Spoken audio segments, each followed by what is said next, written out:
കേരള മുഖ്യമന്ത്രി PR ഏജൻസികളുടെ സഹായം തേടുന്നു എന്നുള്ള വാർത്ത, അത് സംബന്ധിച്ചിട്ടുള്ള വിവരങ്ങൾ പുറത്തു വന്നതിന് ശേഷം അതേക്കുറിച്ച് കഴിഞ്ഞ 2 ദിവസമായിട്ട് ഈ വാർത്ത വന്നതിന് ശേഷവും അദ്ദേഹത്തിൻ്റെ ഭാഗത്ത് നിന്ന് ഒരു പ്രതികരണവും വിശദീകരണവും ഉണ്ടായിട്ടില്ല. പകരം മരുമകനെ ഇറക്കിയിട്ടുള്ള ഡയലോഗുകളാണ് ഇപ്പോൾ കേരളത്തിലെ ജനങ്ങൾ കേട്ടുകൊണ്ടിരിക്കുന്നത്. പിണറായി വിജയൻ തലയാണ്, തലച്ചോറാണ്, തലത്തൊട്ടപ്പനാണ് എന്നൊക്കെയുള്ള ഈ ഡയലോഗുകൾക്ക് പകരം മുഖ്യമന്ത്രി തന്നെ വസ്തുതകൾ വിശദീകരിക്കണം. മുഖ്യമന്ത്രി ഇന്നലെ പറഞ്ഞത് ഹിന്ദു ദിനപത്രം തിരുത്തി എന്നാണ്. ഞാൻ ഹിന്ദു ദിനപത്രം എഴുതിയ വാർത്ത, അവരുടെ വാർത്ത ഞാനൊന്ന് എടുത്തു നോക്കി. എനിക്ക് തോന്നുന്നത് മുഖ്യമന്ത്രിക്ക് നമ്മളൊക്കെ വായിക്കുന്നതിൽ നിന്ന് വ്യത്യാസമുള്ള ഒരു വാർത്താ വായന രീതിയാണ് അദ്ദേഹത്തിനുള്ളതെന്നാണ്. അദ്ദേഹം കണ്ടത് അവസാനത്തെ വരിയാണ്, we apologise for this error എന്ന് അദ്ദേഹം കണ്ടിട്ടുണ്ട്. അദ്ദേഹത്തിൻ്റെ വായന താഴേന്ന് മുകളിലേക്കാണ്. നമ്മളെല്ലാവരും മുകളിൽ നിന്ന് താഴോട്ടാണ് വായിക്കുന്നത്. അദ്ദേഹം വായിക്കുന്നത് എനിക്ക് തോന്നുന്നു താഴേന്ന് മുകളിലോട്ടേക്കാണെന്നാണ്. ഈ പ്രത്യേക ആക്ഷൻ എന്നൊക്കെ പറയുന്നത് പോലെ ഒരു പ്രത്യേക തരം വായനയാണ്. അതുകൊണ്ടാണ് അദ്ദേഹം ഈ ഹിന്ദു ദിനപത്രം തിരുത്തി എന്നുള്ള പ്രസ്താവന നടത്തിയിട്ട് ഇതിൽ നിന്ന് ഒഴിഞ്ഞു മാറാൻ വേണ്ടിയിട്ട് ഇപ്പോൾ ശ്രമിക്കുന്നത്. അതുകൊണ്ട് കേരളത്തിലെ ജനങ്ങൾ ഈ കാര്യങ്ങൾ മനസ്സിലാക്കാൻ താല്പര്യമുള്ള ആളുകൾക്ക് അദ്ദേഹം കാര്യങ്ങൾ വിശദീകരിക്കണം. ഇനി അതല്ല, അത് തയ്യാറാക്കാൻ വേണ്ടിയിട്ട് വേറെ PR ഏജൻസി ഏൽപ്പിച്ചിട്ടുണ്ടോ എന്നെനിക്കറിയില്ല. അതിനു വേണ്ടി കാത്തു നിൽക്കുകയാണോ എന്ന് എനിക്കറിയില്ല. ഏതായാലും ഈ PR ഏജൻസിക്ക് വേണ്ടിയിട്ടുള്ള പണം, എത്ര പണമാണ് ചെലവാക്കിയിരിക്കുന്നത്? പൊതുഖജനാവിൽ നിന്ന് കേരളത്തിലെ ഗവൺമെൻറ് സാമൂഹ്യക്ഷേമ പെൻഷൻ കൊടുക്കാനുള്ള 1600 രൂപ സാമ്പത്തിക പ്രതിസന്ധി കാരണം അത് കൊടുക്കാൻ പറ്റാത്ത ഒരു സാഹചര്യത്തിലാണ് എന്നാണ് കേരള ഗവൺമെൻറ് പറയുന്നത്. ആ ഗവൺമെൻറ്റാണ് കോടികൾ ചെലവഴിച്ചുകൊണ്ട് സർക്കാരിൻ്റെ തന്നെ പബ്ലിക് റിലേഷൻസ് ഡിപ്പാർട്ട്മെൻറ്റ് ഉണ്ടാകുമ്പോഴും ഉദ്യോഗസ്ഥന്മാരുണ്ടാവുമ്പോഴും പ്രസ് സെക്രട്ടറി ആയിട്ട് ശമ്പളം കൊടുത്ത് ആളുകളെ വെച്ചിരിക്കുമ്പോഴും അതിന് പുറമെ ഒരു സ്വകാര്യ PR ഏജൻസിയെ പൊതുഖജനാവിൽ നിന്ന് ഈ നാട്ടിലെ സാധാരണക്കാരൻ്റെ നികുതിപ്പണം ഉപയോഗിച്ച് ഒരു PR ഏജൻസിയെ വെച്ചിരിക്കുന്നത്. എത്രയാണ് കഴിഞ്ഞ 8 വർഷക്കാലത്തിനിടയിൽ ഇങ്ങനെ കൊടുത്തിട്ടുള്ള, ഇങ്ങനെ ചെലവഴിച്ചിട്ടുള്ള പണം എന്നുള്ളത് മുഖ്യമന്ത്രി വിശദീകരിക്കണമെന്നാണ് കേരളത്തിലെ ജനങ്ങൾ ആഗ്രഹിക്കുന്നത്. മാത്രമല്ല, ഇപ്പോൾ മുഖ്യമന്ത്രിയുടെ പ്രസ് സെക്രട്ടറി പറയുന്നത് മുഖ്യമന്ത്രി പറഞ്ഞതിൽ ഒരു കാര്യം തെറ്റാണെന്നാണ്. അതായത് കള്ളക്കടത്തും സ്വർണ്ണക്കടത്തുമൊന്നും ആന്റി നാഷണൽ ആക്ടിവിറ്റി അല്ല, രാജ്യദ്രോഹ പ്രവർത്തനമല്ല. അദ്ദേഹം തന്നെ നേരത്തെ പറഞ്ഞിരുന്നത് ഈ സ്വർണ്ണക്കടത്ത് പോലെയുള്ള കാര്യങ്ങൾ, കള്ളക്കടത്ത് പോലെയുള്ള കാര്യങ്ങൾ, ഹവാല ഇടപാടുകൾ, ഇതൊക്കെ രാജ്യദ്രോഹ പ്രവർത്തനമാണെന്നാണ്. അതിനുശേഷം അദ്ദേഹത്തിൻ്റെ ഓഫീസ് അത് തിരുത്തിയതാണോ? കാരണം ഓഫീസ് എന്ന് പറഞ്ഞാൽ സ്വർണ്ണക്കടത്തിന് ജയിലിലായിട്ടുള്ള ശിവശങ്കരൻ്റെ ശിഷ്യന്മാരാണ്. ആ ശിഷ്യന്മാർ തിരുത്തിയതാണോ എന്നുള്ളത് അറിയില്ല. ഏതായാലും ഈ കിങ്കരന്മാരെ കൊണ്ട് വിശദീകരണം ഇറക്കിക്കുന്നതിന് പകരം മുഖ്യമന്ത്രി കാര്യങ്ങൾ വിശദീകരിക്കണം എന്നുള്ളതാണ് ഭാരതീയ ജനതാ പാർട്ടിക്ക് ആവശ്യപ്പെടാനുള്ളത്. അതുകൊണ്ട് ഈ തരത്തിലുള്ള PR പരിശ്രമങ്ങൾ അതേത് പശ്ചാത്തലത്തിലാണ് വന്നതെന്ന് നമുക്ക് എല്ലാവർക്കും അറിയാം. കഴിഞ്ഞ ലോക്സഭാ തെരഞ്ഞെടുപ്പിൽ കേരളത്തിലെ ഭൂരിപക്ഷ സമുദായം, ആ ഭൂരിപക്ഷ സമുദായം പിണറായി വിജയനും CPM-ഉം നടത്തിക്കൊണ്ടിരിക്കുന്ന നിലപാടുകളോടും നയങ്ങളോടും വിയോജിച്ചുകൊണ്ട് ഭാരതീയ ജനതാ പാർട്ടിയെ പിന്തുണയ്ക്കാൻ തീരുമാനിച്ചു. അപ്പോൾ ഇന്നലെ ആറ്റിങ്ങലിൽ വോട്ട് ചോർന്നത് CPM-ന്റെ വോട്ട് BJP-ക്ക് ചോർന്നു എന്നാണ് CPM-ന്റെ തെരഞ്ഞെടുപ്പ് അവലോകനത്തിൽ റിപ്പോർട്ട് ചെയ്യപ്പെട്ടത് എന്ന് മാധ്യമങ്ങൾ റിപ്പോർട്ട് ചെയ്തിട്ടുണ്ട്. അതിനർത്ഥം ഭൂരിപക്ഷ സമുദായം മാർക്സിസ്റ്റ് പാർട്ടിയെ കൈയൊഴിയുന്നു. അപ്പോൾ ആ ഭൂരിപക്ഷ സമുദായത്തെ തിരിച്ചു കൊണ്ടുവരാൻ വേണ്ടിയിട്ടുള്ള ഒരു ശ്രമം മലപ്പുറം ജില്ലയെക്കുറിച്ച് ചില കാര്യങ്ങളൊക്കെ വെളിപ്പെടുത്തിക്കൊണ്ട് കരിപ്പൂരിൽ നടക്കുന്ന സ്വർണ്ണക്കടത്തിനെ കുറിച്ചുള്ള വിവരങ്ങളൊക്കെ പുറത്തുവിട്ടുകൊണ്ട് ഭൂരിപക്ഷ സമുദായത്തെ തിരിച്ചു കൊണ്ടുവരാൻ ശ്രമിക്കാൻ സാധിക്കുമോ എന്നുള്ള പരിശ്രമത്തിന്റെ ഭാഗമാണോ ഈ PR ഗിമ്മിക്കുകൾ എന്നെനിക്കറിയില്ല. ഒരു കാര്യം ഞാൻ പറയാം, ഈ PR ഗിമ്മിക്കുകൾ കൊണ്ടൊന്നും ഭൂരിപക്ഷ സമുദായത്തെ തിരിച്ചു കൊണ്ടുവരാൻ മാർക്സിസ്റ്റ് പാർട്ടി എത്ര ശ്രമിച്ചാലും സാധിക്കില്ല. കാരണം മാർക്സിസ്റ്റ് പാർട്ടിയുടെ നിലപാടുകൾ കഴിഞ്ഞ 8 വർഷക്കാലം മാർക്സിസ്റ്റ് പാർട്ടി എടുത്ത സമീപനം ഈ സംസ്ഥാനത്തെ ഭൂരിപക്ഷ സമുദായത്തിനെതിരായിട്ടുള്ള സമീപനമാണ്. അത് ശബരിമല മുതൽ തൃശൂർ പൂരം അലങ്കോലപ്പെടുത്തുന്നത് വരെയുള്ള നിരവധി നടപടികളിലൂടെ അത് വ്യക്തമാണ്. അതുകൊണ്ട് ഈ PR ഗിമ്മിക്കുകൾ അവസാനിപ്പിച്ചുകൊണ്ട് കേരളത്തിലെ എല്ലാ ജനവിഭാഗങ്ങൾക്കും, പ്രത്യേകിച്ച് അവശത അനുഭവിക്കുന്ന ജനവിഭാഗങ്ങൾക്ക്, പാർശ്വവൽക്കരിക്കപ്പെട്ടിട്ടുള്ള വിഭാഗങ്ങൾക്ക്, അങ്ങനെയുള്ളവർക്ക് നീതി ലഭ്യമാക്കാനുള്ള നടപടികളാണ് സർക്കാരിൻ്റെ ഭാഗത്ത് നിന്നുണ്ടാകേണ്ടത്. ഒരു കാര്യം കൂടി ഞാൻ ആവർത്തിച്ച് ആവശ്യപ്പെടുന്നു. കഴിഞ്ഞ 8 വർഷക്കാലം PR ഏജൻസികൾക്ക് വേണ്ടിയിട്ട് ചെലവഴിച്ച പണത്തിൻ്റെ കണക്ക് കൂടി സർക്കാർ പുറത്തുവിടണം. അതായത് ഈ PV അൻവർ നടത്തിയ ചില വെളിപ്പെടുത്തലുകളുണ്ട്. ഇത് സംബന്ധിച്ച് കേന്ദ്ര ഏജൻസികൾ അന്വേഷണം നടത്തണമെന്ന് ആവശ്യപ്പെടുമോ, അല്ലെങ്കിൽ ഏതെങ്കിലും തരത്തിലുള്ള ഒരു പരാതി കേന്ദ്ര ഏജൻസികൾക്ക് കൊടുക്കാൻ BJP-യോ അങ്ങ് വ്യക്തിപരമായിട്ടോ തീരുമാനിച്ചിട്ടുണ്ടോ?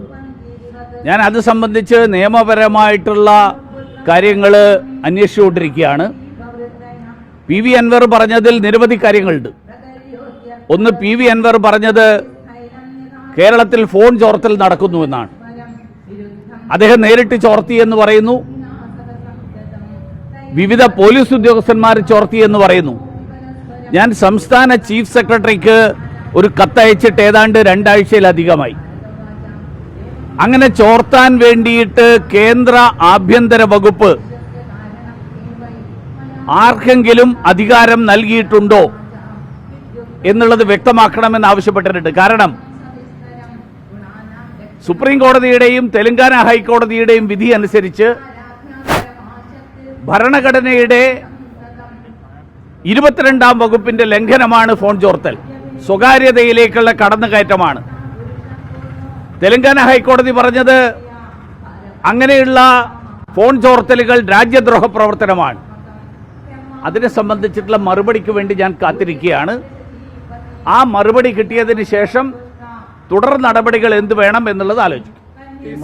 PV അൻവർ നടത്തുന്ന വെളിപ്പെടുത്തൽ CPM-ന്റെ തന്നെ അല്ലെങ്കിൽ മുഖ്യമന്ത്രിയുടെ തന്നെ ഒരു ഗൂഢാലോചനയുടെ ഭാഗമാണെന്നാണ് വിശ്വസിക്കുന്നത്. അല്ലെങ്കിൽ അതിൽ വലിയൊരു പൊട്ടിത്തെറി ഉണ്ടായി എന്നാണോ കരുതുന്നത് BJP-യെ സംബന്ധിച്ചിടത്തോളം? അല്ല, എനിക്ക് PV അൻവർ പറയുന്നതിനെ കുറിച്ചല്ല ഞാൻ പറയാൻ ആഗ്രഹിക്കുന്നത്. PV അൻവർ പറയുന്നത് എത്ര വസ്തുതയുണ്ട് ഇല്ല എന്നുള്ളതൊക്കെ മുഖ്യമന്ത്രിയാണ് വിശദീകരിക്കേണ്ടത്. ആ പാർട്ടിക്കകത്ത് വലിയ വിഭാഗത്തിൻ്റെ പിന്തുണയുണ്ടെന്ന് അദ്ദേഹം അവകാശപ്പെടുന്നു. വസ്തുതയാണോ അല്ലയോ എന്നുള്ളത് അവരാണ് പറയേണ്ടത്. എനിക്കതിനെക്കുറിച്ച് അൻവറുമായിട്ട് എനിക്ക് യാതൊരു ബന്ധവുമില്ല. അതുകൊണ്ട് അൻവറിൻ്റെ വക്കാലത്ത് ഏറ്റെടുക്കാനും ഞാനില്ല.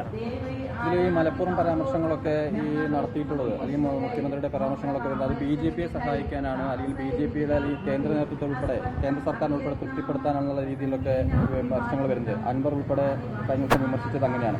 അങ്ങനെ ഏതെങ്കിലും തരത്തിൽ ഒരു RSS-മായി ചർച്ച നടത്തുന്ന അല്ലെങ്കിൽ ഇതിനൊക്കെ അയക്കുന്നു എന്ന് പറയുന്ന ആരോപണങ്ങൾ തുടർച്ചയായിട്ടാണ് ഇതെല്ലാം വരുന്നത്. അതിനെങ്ങനെയാണ് BJP കാണുന്നത്? അതിനെ കാണുന്നത് അത് കോൺഗ്രസ് നടത്തുന്ന ഒരു പ്രചരണമാണ്. കാരണം കോൺഗ്രസും CPM-ഉം ഇന്ത്യ സഖ്യത്തിന്റെ ഭാഗമാണ്. ഇന്ത്യ സഖ്യത്തിൽ കോൺഗ്രസിന് ഏറ്റവും ബുദ്ധിമുട്ട് നേരിടുന്ന ഒരേ ഒരു സംസ്ഥാനം കേരളമാണ്. മറ്റൊരു സംസ്ഥാനത്തും കോൺഗ്രസിന് എതിർപ്പുള്ള പാർട്ടികൾ നേരിട്ട് ഏറ്റുമുട്ടൽ നടക്കുന്ന ഒരു സംസ്ഥാനവും ഈ രാജ്യത്തില്ല. ഒരേ ഒരു സംസ്ഥാനത്ത് മാത്രമേ CPM-ഉം കോൺഗ്രസും തമ്മിൽ ഏറ്റുമുട്ടുന്നുള്ളതുള്ളൂ. അവര് ദേശീയ തലത്തിൽ അവർ തമ്മിലുള്ള ധാരണ, ആ ധാരണയുടെ ഭാഗമായിട്ടാണ് കേരളത്തിൽ നിന്ന് പാർലമെന്റിലേക്ക് കോൺഗ്രസ് അംഗങ്ങളെ തെരഞ്ഞെടുക്കുകയും നിയമസഭയിലേക്ക് CPM അംഗങ്ങളെ തെരഞ്ഞെടുക്കുകയും ചെയ്യുക എന്നുള്ള ധാരണ രാഹുൽ ഗാന്ധിയും CPM-ന്റെ ഉന്നത നേതൃത്വവും തമ്മിലുണ്ടാക്കിയിട്ടുള്ളത്. ആ ധാരണയുടെ ഭാഗമായിട്ട് സതീശനും സുധാകരനും ഒക്കെ എത്ര വെള്ളം കോരിയാലും കേരളത്തിന്റെ ഭരണം പിടിക്കാൻ കഴിയില്ല എന്നുള്ളത് കോൺഗ്രസിന്റെ പ്രവർത്തകർ തിരിച്ചറിയരുത് എന്ന് മനസ്സിലാക്കിക്കൊണ്ട് മുൻകൂട്ടി നടത്തുന്ന ഒരു ആരോപണമാണ്. ഞങ്ങൾ CPM-ഉമായിട്ട് ധാരണയിലല്ല, BJP ആണ് CPM-ഉമായിട്ട് ധാരണയിൽ.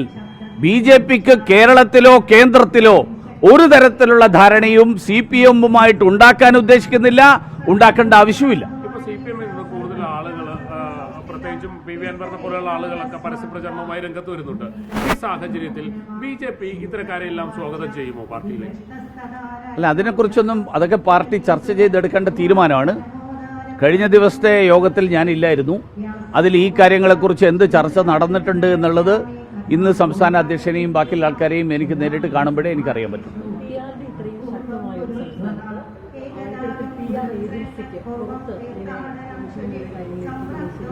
അല്ല, അതാണല്ലോ ഞാൻ പറഞ്ഞത്. ഒന്നുകിൽ PRD പിരിച്ചുവിടണം. ഇത്രയും ലക്ഷക്കണക്കിന് രൂപ ശമ്പളം കൊടുത്ത് ഉദ്യോഗസ്ഥന്മാരെ വെക്കേണ്ട ആവശ്യമില്ല. അല്ലെങ്കിൽ ഈ PR ഏജൻസിക്ക് വേണ്ടി ചെലവാക്കിയിട്ടുള്ള പണത്തിന്റെ കണക്ക് പുറത്തുവിടണം. എത്ര രൂപയാണ് PR ഏജൻസിക്ക് വേണ്ടി ചെലവഴിച്ചിട്ടുള്ളത്? മുഖ്യമന്ത്രി അതിനെക്കുറിച്ച് വിശദീകരിക്കുന്നതിന് പകരം മരുമകനെ കൊണ്ടുള്ള ഡയലോഗുകൾ അവസാനിപ്പിക്കണം. മുഖ്യമന്ത്രി ഈ കാര്യങ്ങൾ വിശദീകരിക്കണം. അതാണ് ഞാൻ പറഞ്ഞത്. ഈ വയനാട് ദുരിതാശ്വാസവുമായി ബന്ധപ്പെട്ട് കേന്ദ്രം ഇപ്പോഴും കൃത്യമായ ധനസഹായം നൽകാൻ തയ്യാറായിട്ടില്ല. എന്തുകൊണ്ടാണ് ഈ അവഗണന? അവഗണന എന്നല്ല അതിന്റെ അർത്ഥം. കേന്ദ്ര സർക്കാർ ഓരോ നയാപൈസയും ചെലവാക്കുന്നതിനുള്ള മാനദണ്ഡങ്ങൾ നിശ്ചയിച്ചിട്ടുണ്ട്. സംസ്ഥാന സർക്കാരിനോട് കണക്ക് കൊടുക്കാൻ പറഞ്ഞിരുന്നു. കണക്ക് കൊടുത്തോ എനിക്കറിയില്ല. കണക്ക് കൊടുത്തിട്ടുണ്ടെങ്കിൽ അത് കേന്ദ്ര സർക്കാർ നിശ്ചയിച്ചിട്ടുള്ള മാനദണ്ഡങ്ങൾ പ്രകാരമാണോ?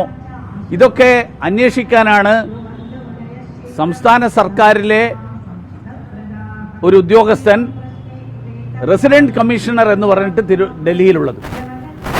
അദ്ദേഹത്തിന്റെ ജോലിയാണിത്. അവിടെ ഒരു PRD-യിൽ ഒരു ഉദ്യോഗസ്ഥൻ കൂടിയുണ്ട് ഡൽഹിയിൽ. അവർക്ക് ഈ കാര്യങ്ങൾ പത്രക്കുറിപ്പായിട്ടെങ്കിലും ഇറക്കാം. ഞങ്ങൾ ഇങ്ങനെയൊക്കെയാണ് ഞങ്ങൾ കണക്ക് കൊടുത്തിട്ടുള്ളത്. അതിൽ ഏതൊക്കെ കാര്യങ്ങളിലാണ് കേന്ദ്ര സർക്കാരിന് എന്തെങ്കിലും അഭിപ്രായങ്ങളുണ്ടെങ്കിൽ കേന്ദ്രം അത് പറയും. ഇന്ന കാര്യങ്ങളിൽ ഞങ്ങളുടെ മാനദണ്ഡവുമായിട്ട് ഇങ്ങനെയൊക്കെയുള്ള വ്യത്യാസങ്ങളുണ്ട്. ഇത് നിവേദനം കൊടുക്കുന്നു, തള്ളിക്കളയുന്നു, അങ്ങനെയുള്ളതല്ല. അതൊരു പ്രോസസ്സിലൂടെയാണ് തീരുമാനം എടുക്കുന്നത്. ആ പ്രോസസ്സ് എവിടെ എത്തി എന്നുള്ളത് സംസ്ഥാന സർക്കാരിന് കൃത്യമായിട്ട് അറിയാൻ പറ്റും.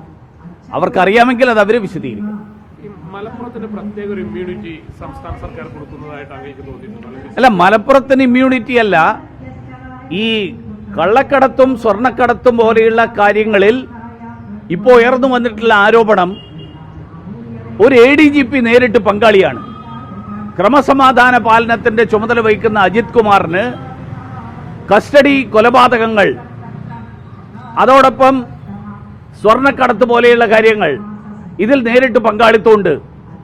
ആ പങ്കാളിത്തത്തിന് കാരണം മുഖ്യമന്ത്രിയുടെ പൊളിറ്റിക്കൽ സെക്രട്ടറിയാണ്, അദ്ദേഹത്തിന്റെ ബോസ്. ഇതെല്ലാം ചെയ്യുന്നത് ആ മുഖ്യമന്ത്രിയുടെ മരുമകന് വേണ്ടിയാണ്. മുഖ്യമന്ത്രിയുടെ മരുമകന്റെ ഒരു പൊതുവായിട്ടുള്ള സംരക്ഷണം ഇതിനൊക്കെയുണ്ട്. ഇതാണ് വന്നിട്ടുള്ളത്. അത് സ്വർണ്ണക്കടത്ത് കരിപ്പൂര് നടന്നാലും തിരുവനന്തപുരത്ത് നടന്നാലും അതിലൊക്കെ എന്തുകൊണ്ട് മുഖ്യമന്ത്രിയുടെ ഓഫീസ് ഉൾപ്പെടുന്നു എന്നുള്ള ചോദ്യത്തിനാണ് മുഖ്യമന്ത്രിയും അദ്ദേഹത്തിന്റെ കൂടെയുള്ള ആളുകളും മറുപടി പറയേണ്ടത്. അതിൽ ഏറ്റവും കൂടുതൽ കടത്ത് നടക്കുന്ന പ്രദേശം കരിപ്പൂരാണ് എന്നുള്ളത് വസ്തുതയാണ്. ആ കരിപ്പൂരാണ് എന്നുള്ള വസ്തുത, ആ വസ്തുതയിൽ ഉൾപ്പെട്ടിട്ടുള്ള ആളുകൾ ആരൊക്കെയാണ്, ആരുടെ സഹായത്തോടു കൂടിയാണ്? മുഖ്യമന്ത്രി കരിപ്പൂരിൽ സ്വർണ്ണക്കടത്ത് നടത്തുന്നു എന്ന ആരോപണം ഉന്നയിക്കുന്നതിന് പകരം അദ്ദേഹത്തിന്റെ തന്നെ സർക്കാരിന്റെ രാഷ്ട്രീയ ഉപദേഷ്ടാവിന് നേരിട്ട് പങ്കിട്ട് അദ്ദേഹത്തിന്റെ ക്രമസമാധാന പാലനത്തിന്റെ ചുമതലയുള്ള ADGP നേരിട്ട് പങ്കിട്ട് എന്നുള്ള വിവരം പുറത്തു വന്നിട്ട് അതിൽ വിശദീകരിക്കുന്നതിന് പകരം അദ്ദേഹം ഈ ആരോപണം ആവർത്തിക്കുകയല്ല വേണ്ടത്. ആരോപണത്തിന്റെ വസ്തുതകൾ പുറത്തു കൊണ്ടുവരണം. ഉത്തരവാദികളായിട്ടുള്ള ആളുകൾക്കെതിരായിട്ട് നടപടിയെടുക്കണം. അതോടൊപ്പം ഈ കാര്യങ്ങൾ അദ്ദേഹം അറിഞ്ഞിട്ട് അദ്ദേഹം എന്തെങ്കിലും തുടർ നടപടികൾ എടുത്തോ? അതാണ് ഗവർണർ ചോദിച്ചത്. രാജ്യദ്രോഹ കുറ്റം നടക്കുന്നു എന്നൊരു മുഖ്യമന്ത്രി മാധ്യമപ്രവർത്തകരോടും പൊതുവേദിയിലും പറയല്ല വേണ്ടത്. അത് തടയാൻ ആവശ്യമായിട്ടുള്ള നടപടികൾ എടുക്കുകയാണ് വേണ്ടത്. അതെന്തുകൊണ്ട് ചെയ്തില്ല എന്നുള്ളതാണ് ജനങ്ങൾ അറിയാൻ ആഗ്രഹിക്കുന്നത്. ഇത്രയും വലിയ രാജ്യദ്രോഹ കുറ്റം നടക്കുമ്പോൾ ഈ ഉള്ളിൽ ഈ കേന്ദ്ര ഏജൻസികളെ കസ്റ്റംസ് ഉൾപ്പെടെയുള്ളവർ പിടികൂടാത്ത സ്വർണ്ണമാണ് പുറത്ത് പോലീസ് പിടികൂടുന്നത്. അപ്പോൾ സ്വാഭാവികമായിട്ടും ആ കള്ളക്കടത്ത് പിടിക്കപ്പെടാൻ അല്ലെങ്കിൽ എന്തുകൊണ്ട് കേന്ദ്ര ഏജൻസികൾ അതിൽ ഇടപെടുന്നില്ല എന്നുള്ള കാര്യം കൂടി തീർച്ചയായിട്ടും അതും അന്വേഷിക്കേണ്ടതാണ്. ഈ ഹിന്ദു ക്ഷേത്രങ്ങളുടെ കൺട്രോള് ഈ ദേവസ്വം ബോർഡുകളുടെ കയ്യിൽ നിന്ന് അത് മാധ്യമപ്രവർത്തകരുടെ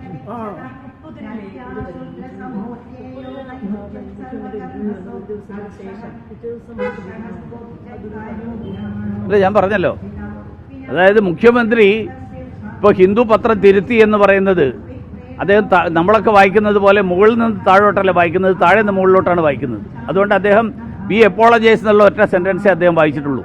അതാണ് ഇന്നലെ അദ്ദേഹം പറഞ്ഞത്.